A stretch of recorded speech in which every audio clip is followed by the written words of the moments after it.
புரியுதுங்களா? இன்னொன்னு ஈவெண்ட் ஏன் போகணும்?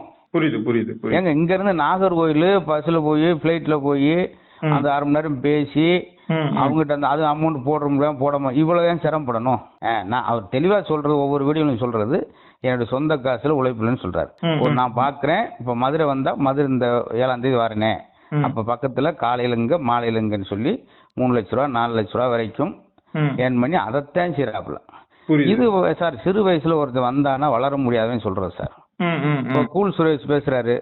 அவர்லாம் என்ன ஒரு ஒழுங்கினமா வந்து ஒரு படத்துல கோமணத்தை கட்டி தியேட்டருக்கு வராரு. புரியுதுண்ணா. இனி என்ன இன்னொரு ஆளை போய் குறை சொல்ற? புரியுது புரியுது புரியுது. நீ வந்து ஒழுங்கினமா ஒரு இடத்துல பப்ளிக்ல மறைச்சிக்கிட்டு குதிரையில போயிட்டு கழுதையில போயிட்டு பணப்புறம் நீ விளம்பரமே பண்ணலையா? புரியுதுண்ணா.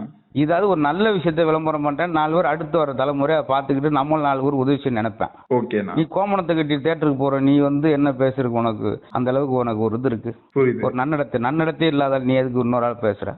அதைத்தான் சொல்ல நம்ம குறை சொல்றதுக்குன்னா நம்ம என்ன செஞ்சிருக்கோம் நம்ம செய்ய முடியல செய்யறவங்க உற்சாகப்படுத்துங்க.